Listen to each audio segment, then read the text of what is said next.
Sir कह दो कि ये झूठ है, कह दो कि ये झूठ है। करेक्ट इनकरेक्ट ऑडिट से रिमूव करती है सर। इधर उधर से खबर मिल रही है कि एमटी पे में नहीं आए तो करेक्ट इनकरेक्ट रिमूव हो गए। सही बता दो सर। आपकी पहली वीडियो है जिसका थंबनेल देख के डर लग रहा था, और पहली वीडियो है जो हम चाह रहे हैं सर क्लिकबेट हो जाए। करेक्ट इनकरेक्ट रिमूव नहीं होने चाहिए सर, पहली मुश्किलों से पास होते हैं। शांत हो जाओ बच्चे, शांत हो जाओ। आज की वीडियो में हम इसी के बारे में बात करने वाले हैं कि ये जो करेक्ट इनकरेक्ट रिमूव हैं ये क्या सच में रिमूव हो गए क्या नहीं। लाल से करेंगे, लाल से स्टाइल। सर आपको यहाँ स्टाइल की पड़ी, हमारी वाट लगी पड़ी है। मैं बता दे रहा हूँ करेक्ट इनकरेक्ट रिमूव हुए हैं क्या नहीं हुए, और क्यों ये खबर फैल रही है। देखो, एमटीपी का नाम तुमने सुना है? हाँ सर सुना तो है, पर दी नहीं कभी। सर सिलेबस ही तैयार नहीं हो पाता जब तक, कहाँ से देंगे। सुन लो, एमटीपी कुछ बच्चे देते हैं जो इंटेलिजेंट बच्चे होते हैं। तो एमटीपी में 24 में फॉर्मेट चेंज हो गया है जिसमें करेक्ट इनकरेक्ट नहीं थे, और भी कुछ चेंजेस हुए हैं। तो वो मैं एक बार तुमको बता देता हूँ कंपैरिजन करके कि पहले क्या था और अब क्या हो गया है, जिसकी वजह से खबर फैल रही है, और क्या सच में करेक्ट इनकरेक्ट रिमूव हो गए हैं क्या नहीं। सर दिल ऐसा धक धक कर रहा है, क्या बोला, बस जल्दी जल्दी बता दो।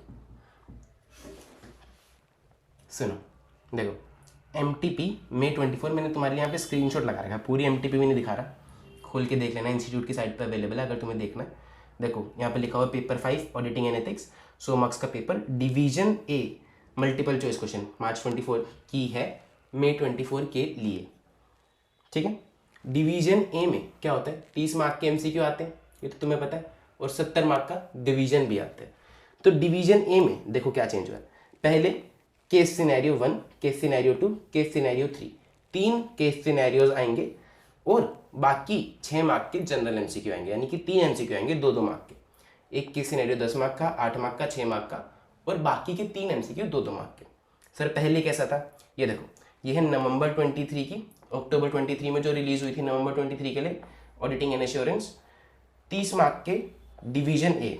पहले भी 30 मार्क में एमसीक्यू थे, अभी भी 30 मार्क में एमसीक्यू है। पहले क्या था, 2 केस सिनेरियो होते थे 10-10 मार्क के, अब 2 को 3 कर दिया है, 10, 8 और 6, और बाकी एमसीक्यू 10 एमसीक्यू आते थे 1-1 मार्क के। तो ज़्यादा चांस थे कि भैया आप अच्छा स्कोर कर पाओ एमसीक्यू में, जो नहीं भी आते तो कम मार्क्स करते। अब थोड़ा सा एमसीक्यूज को कम कर दिया।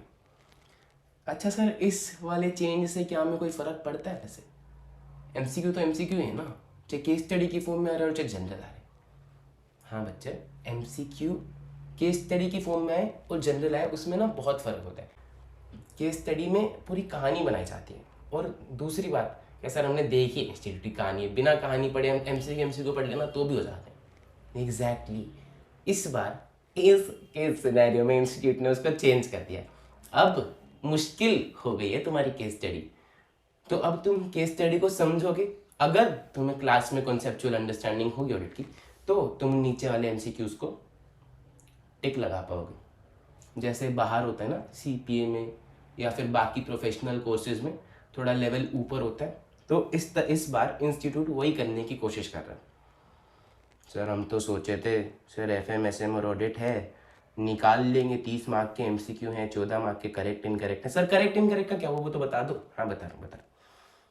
एक डिवीजन समझ में आ गया, डिवीजन ए में क्या होता है, एमसीक्यूज चेंज हुए, केस सिनेरियोज आएंगे अब, और 3 एमसीक्यूज रह गए जनरल वाले, और लेवल थोड़ा सा बढ़ गया। 1-1 मार्क से एमसीक्यू के, 1-1 मार्क से 2-2 मार्क के हो गए, वो भी 3 ही रह गए, और बाकी केस सिनेरियो की फॉर्म में आएंगे। तो भाई अच्छे से पढ़ना शुरू कर दो। फिर डिवीजन बी, डिस्क्रिप्टिव क्वेश्चंस। देखो पहले ये देखो नवंबर 23 में क्या होता था, बोलता था 4 क्वेश्चंस करने हैं, क्वेश्चन नंबर 1 कंपलसरी है, उसके अलावा 5 में से 4 क्वेश्चन करने हैं, टोटल 6 क्वेश्चन होते थे। तो क्वेश्चन 1 में करेक्ट इनकरेक्ट होते थे कि ये करेक्ट इनकरेक्ट बताओ, और 7 करेक्ट इनकरेक्ट होते थे, 2-2 मार्क्स के ईच, 14 मार्क्स कंसिस्ट करते थे। इस बार division B, descriptive question, MTP में 24 में करेक्ट इनकरेक्ट नहीं दिए हैं, पूरे डिस्क्रिप्टिव क्वेश्चंस आए हैं। तो सर इसका मतलब ये है क्या कि एमसीक्यू हट कि करेक्ट इनकरेक्ट हट गए हैं? देखो ऑफिशियल नोटिफिकेशन नहीं आई है कि करेक्ट इनकरेक्ट हट गए। एमटीपी में वो बोलते हैं इंस्टीट्यूट वाले कि भैया this is a reference of your actual paper. समझ में आ रही बात कि ये आपके एक्चुअल पेपर का ही रेफरेंस है, ऐसा ही फॉर्मेट होगा। ठीक है, ज़रूरी नहीं है कि ऐसा हो, लेकिन चांसेस आर 95% कि ऐसा ही होगा। अब ऐसा भी तो हो सकता है भैया उन्होंने इस बार ना दिए, तो सर आरटीपी ने भी इस बार करेक्ट इनकरेक्ट नहीं दिए, तो भैया मतलब हट गए ना। नहीं, सुनो सुनो सुनो, एक थोड़ी सी रे ऑफ होप मैं तुम्हें दे देता हूँ। हालांकि मैंने तुम्हें बताया कि भाई ऑफिशियल नोटिफिकेशन तो नहीं आई है। इंस्टीट्यूट का स्टडी मटेरियल, स्टडी मॉड्यूल जो तुमने पढ़ा भी होगा, देखा होगा, उसमें करेक्ट इनकरेक्ट नहीं है। देखो चैप्टर 1 है, चैप्टर 1 में करेक्ट इनकरेक्ट दे रखे हैं 3 क्वेश्चंस, और इसी तरह से हर चैप्टर में दे रखे हैं। लेकिन बात ये है कि पहली बात तो इंस्टीट्यूट ने कोई ऑफिशियल नोटिफिकेशन जारी नहीं की। दूसरा, ये जो मैं तुम्हें रे ऑफ होप दे रहा हूँ छोटी सी, कि 1% चांस है कि शायद करेक्ट इनकरेक्ट आ जाए इंस्टीट्यूट के मॉड्यूल के बेसिस पे, तो वो चांसेस हैं, लेकिन सिर्फ 1% है, क्योंकि इंस्टीट्यूट ने मॉड्यूल बहुत पहले निकाला था। फिर वो चेंजेस, जैसे कि आपका 3 बार एग्जाम होंगे, अब सितंबर में एग्जाम होगा, फिर जनवरी में एग्जाम होगा, फिर मई में एग्जाम होगा, वो चेंजेस भी बाद में आए, आरटीपी भी बाद में आई, एमटीपी भी बाद में आई। तो अब चांसेस हैं कि करेक्ट इनकरेक्ट नहीं आएंगे। सर चांसेस का क्या मतलब, पक्का बताओ। पक्का तो भाई इंस्टीट्यूट वाले ही बताएंगे, या तो वो कोई ऑफिशियल नोटिफिकेशन निकालें। अगर वो कोई ऑफिशियल नोटिफिकेशन नहीं निकालते तो एमटीपी की सेकंड सीरीज आएगी, उसको देख के हमें पता चलेगा। अगर उसमें भी करेक्ट इनकरेक्ट नहीं हुए तो मतलब आपके करेक्ट इनकरेक्ट गए, और तुम भी गए अगर तुमने नहीं पढ़ा तो भाई पढ़ना शुरू कर दो, पढ़ना शुरू कर दो। कितनी बार कहूँ, हलवा नहीं है ऑडिट। हाँ भैया हलवा तो कतई नहीं है, हमको पता नहीं क्या, हमसे हो नहीं रहा। तो आज की बुरी खबर को समाप्त करें। हाँ भैया कर दो, इससे पहले कि हम अपनी नस काट लें। अच्छा नस काटने वाले तो एक और सुन लो, एक और सुन लो। एक बात और बता देता हूँ तुम्हें कि अब अपने क्वेश्चन पेपर में क्या होगा भैया, एमटीपी में तो इस बार ये भी नहीं लिखा हुआ कि any 4 questions from the rest, तो चॉइस भी हट गई क्या भैया? ऐसा मत बोलना कि चॉइस भी हट गई, देखो चॉइस नहीं हटी है, 6 क्वेश्चन होते हैं, 6 क्वेश्चन ही थे इस बार भी, और इसमें लिखा नहीं हुआ है कि अटेम्प्ट एनी 4, बट है तो ऐसा ही। देखो छठा क्वेश्चन ये रहा, और छठे क्वेश्चन में आपके पास एक एक्सटर्नल चॉइस के साथ एक इंटरनल चॉइस भी होती है। हर एक क्वेश्चन के 4 पार्ट होते हैं। पहले होता था कि पहला पार्ट ए, ये देखो पार्ट ए होता था 3 मार्क का, पार्ट बी होता था 4 मार्क का, पार्ट सी होता था 4 मार्क का, और पार्ट डी होता था 3 मार्क का। 3 4 4 3 इस तरह से चलता था। अब उन्होंने थोड़ा सा फॉर्मेट चेंज करा है, पार्ट ए और बी 4 4 मार्क के हैं, पार्ट सी और डी 3 3 मार्क के हैं, 4 4 3 3, यानी कि 14 14 मार्क्स के आपके क्वेश्चन है, जैसे पहले हुआ करते थे।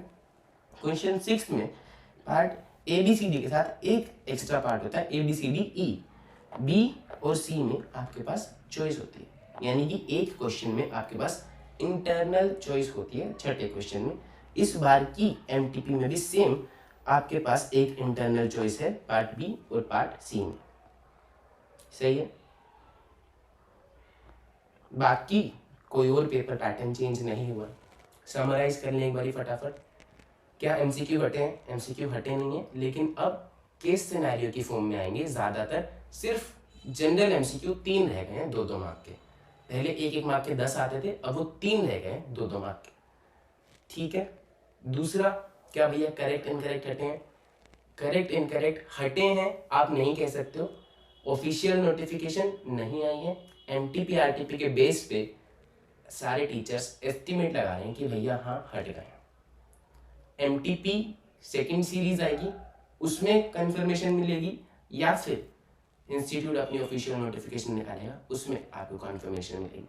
क्या भैया 6 क्वेश्चंस आते थे, उनमें अभी भी 6 ही हैं, चॉइस मिलती है? हाँ, पेपर आपका उतना ही आएगा, एक 14 मार्क के क्वेश्चन की आपको पूरी चॉइस मिलेगी, और एक इंटरनल चॉइस 4 मार्क के क्वेश्चन की आपको मिलेगी। अब कोई डाउट, दिक्कत, परेशानी? भैया परेशानी तो बहुत है इनकरेक्ट हटने की, उसको मैं कुछ नहीं कर सकता, मैं सिर्फ डाकिया हूँ, मैं तुम्हारा डाउट सॉल्व कर रहा हूँ, इंस्टीट्यूट ने जो किया है तुम तक लेके आ रहा हूँ। तो मेरी गलती नहीं कि भैया ने ऐसी बुरी खबर आपको सुनाई, it is what it is. और अब तो वैसे यार ऑडिट इतना मुश्किल रहा भी नहीं भैया, क्या बात कर, नहीं है ऑडिट इतना मुश्किल। इतने सारी कहानियाँ बना के, इतने सारे रिवीजन लेक्चर, इतनी सारी स्टोरीज से, पिक्चर से तुम्हें याद करा नहीं रहा हूँ, करा रहा हूँ ना।